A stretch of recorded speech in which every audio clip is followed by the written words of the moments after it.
OK, mesdames et messieurs, partie numéro 12. Canadiens, Québécois, Québécoises, Canadiennes, Canadiennes, Autochtones, Autochtones, Amérindiens, Amérindiennes, soyez les bienvenus. Alors, le numéro 12. On va comprendre un peu plus, point de vue souverain, qu'est-ce que c'est, qu'est-ce que ça veut dire. Toujours, j'ai pas le choix, il faut l'expliquer. Le critère pour être reconnu comme un État souverain à l'ONU. Rien ne peut se faire si tu n'es pas un humain souverain en partant. Ce qui veut dire qu'il faut défier le tour du diable pour que tu sois reconnu officiellement que tu n'es plus une personnalité juridique. Ce qui devait être fait, c'est sortir, te retrouver en pleine mer et d'arriver sur une île et te déclarer que tu es un humain vivant. Tu n'es pas une personnalité juridique. Soit être patient et tolérant, avoir beaucoup de temps à mettre pour pouvoir être patient pour que ça se fasse, parce que tu vas être attaqué sur tous les côtés, toutes les formes, parce qu'ils ne veulent pas que tu te sois un humain. Ils veulent que tu restes une personnalité juridique, un esclave. OK? C'est ça les faits. Donc, ça prend un humain souverain comme moi pour pouvoir le faire, qui a eu le diable à son propre jeu. Je ne suis pas mort sur un bateau et perdu en pleine mer pendant 7 ans. J'ai été sur une île me retrouver et proclamer verbalement et par écrit, c'est très important de comprendre comme quoi j'étais un humain souverain, je ne suis pas une personnalité juridique et que j'ai révoqué. Je la gère parce que je suis obligé, mais je l'ai révoqué.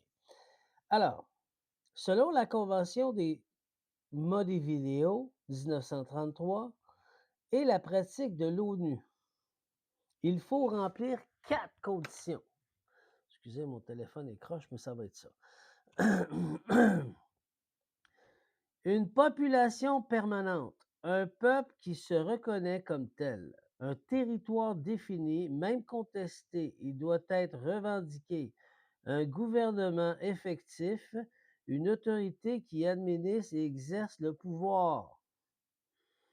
4. La capacité d'entrer en relation avec d'autres États, diplomates, traités, reconnaissance mutuelle.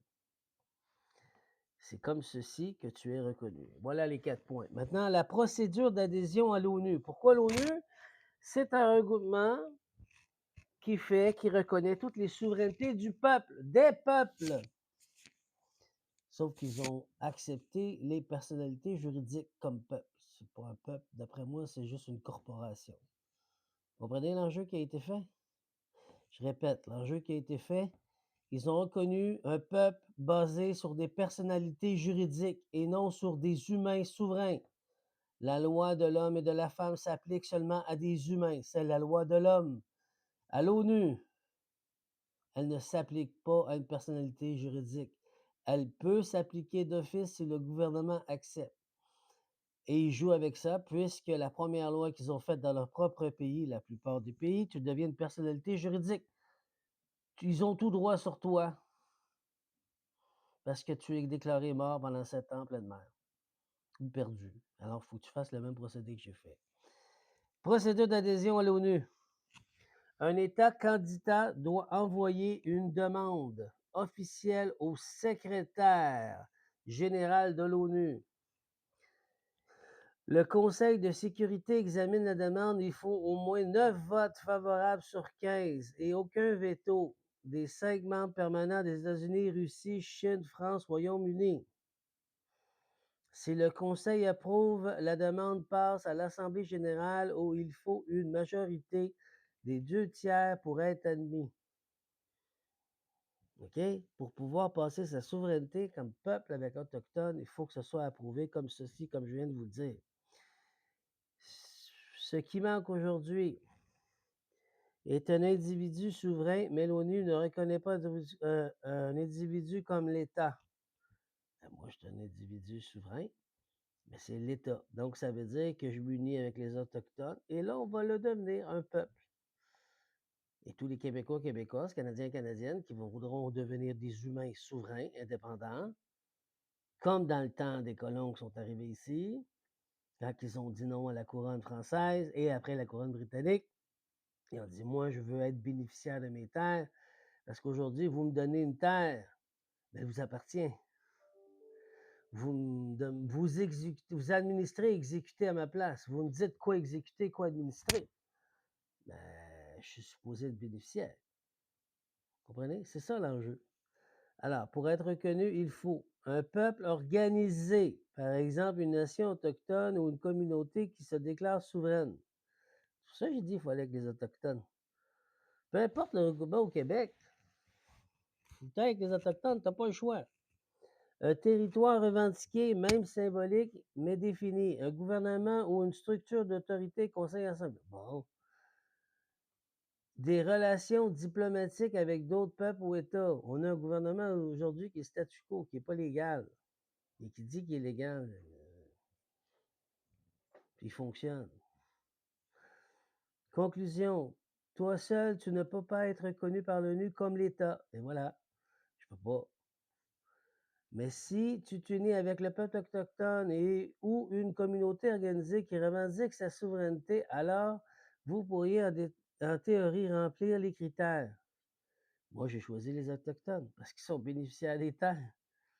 N'importe qui au Québec, au Canada, qui ne sont pas autochtones, vous n'êtes pas bénéficiaire. Vous n'avez pas de force. Vous êtes juste dans l'air. C'est comme si je me rattache dans l'air et j'administre et j'exécute. Ça reste de l'air, c'est pas de la terre.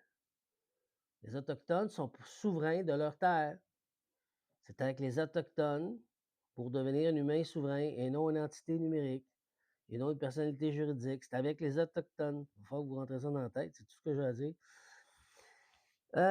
C'est pourquoi ton idée d'alliance avec la nation autochtone est stratégique. Elles ont déjà la légitimité historique et spirituelle, vous voyez? Et l'ensemble, vous pourriez bâtir la revendication collective. C'est pour ceci que j'y ai mis toute mon alliance spirituelle, ancestrale, parce que c'est par eux. Odin me montre, je les ai mis bénéficiaires. Passe par là. OK. Ensuite de ça, feuille de route vers la souveraineté collective, fondation personnelle déjà accomplie en partie. Proclamation individuelle, tu as affirmé que toi, humanité, livre ta souveraineté. Rituel de renouvellement, répétition tous les 3 ans, comme je l'ai dit, et individuellement, alignement spirituel ancré, ton héritage, et so Abraham Bison Blanc, comme fondement sacré. L'alliance avec les peuples autochtones, reconnaissance officielle, j'ai convoqué tous les chefs autochtones. Moi, je suis prêt à travailler avec eux. Mes ancêtres sont prêts à travailler avec eux. Le Créateur suprême est prêt à travailler avec eux. C'est la balle est dans leur camp. Leur flèche est dans leur camp. Reconnaissance officielle, rédigée avec une lettre ouverte aux nations autochtones locales, Amekwe, Innu, Huron, Wendick, Mohawk, etc., affirmant le respect de leurs terres non cédées. Moi, je le reconnais, t'as vu? Participation aux cérémonies, bien prêt à le faire. Être présent dans le rituel, apprendre leurs mœurs, montrer ton engagement, devenir ce que je suis, ce qui me manque. Je suis né ici, c'est en moi, ça a poussé, c'est végétal, minéral, ça a poussé en moi. Appel Union, prospérer au conseil mixte, toi plus représentants autochtones et autres humains libres et éclairés, pour discuter de la souveraineté commune. Numéro 3, structuration collective, créer une assemblée, rassembler les personnes, partager ta vision, humain libre, souverain, individuel, allié et autochtone. C'est le nouveau monde, c'est vers ça qu'on va, c'est là qu'on va. Élaborer la constitution spirituelle et civile. La Constitution est bien faite aujourd'hui, mais on doit la réparer pour mettre humain souverain. On n'aurait plus besoin du mot sûreté, puisque les impôts sont plus près à la source. En tout cas, ça, c'est un autre débat, on viendra rendu là. Un texte fondateur définissant un peuple qui fait partie, territoire même symbolique et départ, principe, justice, liberté, respect des ancêtres, souveraineté, établir un gouvernement symbolique, conseil, chef spirituel, représentation. Connaissance progressive, déclaration publique, publier la Constitution permanente, proclamation collective, relations diplomatiques, registre international, alliance stratégique, dimension spirituelle, rituel d'union, sceau sacré, invocation régulière. Objectif final, former un peuple reconnu, demander la reconnaissance, but ultime. En résumé, aujourd'hui, tu es souverain individuel, demain, tu bâtis une alliance avec le peuple premier. Ensuite, tu structures un mouvement avec la Constitution et l'Assemblée.